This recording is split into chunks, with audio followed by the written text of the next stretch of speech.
السلام عليكم. وعليكم السلام. ما اسمك؟ اسمي محمد إدريس. كم عمرك؟ عمري 8 سنوات. هل أنت طالب؟ أنا طالب. أين تدرس؟ أنا أدرس في أكاديمية الإيمان. في أي فصل؟ أنا أدرس في الفصل الثالث الابتدائي. ممتاز. لماذا أنت محزون؟ أنا محزون لما يجري لإخواننا في قدس. ولماذا أتيت هنا؟ أنا أتيت هنا لأعبر عن حزني لما يجري لإخواننا في القدس. ممتاز. ماذا تريد أن تقول؟ أريد أن أقول من الصومال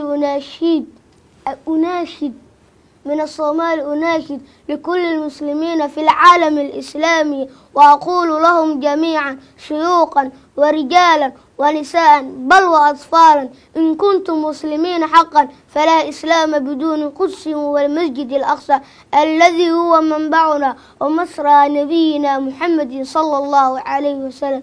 يا أيها المسلمون عربا وعجما شرقيكم وغربيكم أينما كنتم، اعلموا أن هذه المحاولة هي الاستفزاز الأخير لنهب جميع المقدسات المسلمين وأراضيهم بل وحياتهم.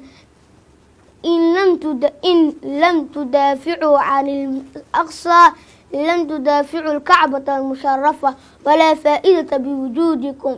ودونالد ترامب يتلقى القرارات من كيان الصهيوني في تل أبيب وأمريكا اليوم تحت تل أبيب حاكمات الصهاينة.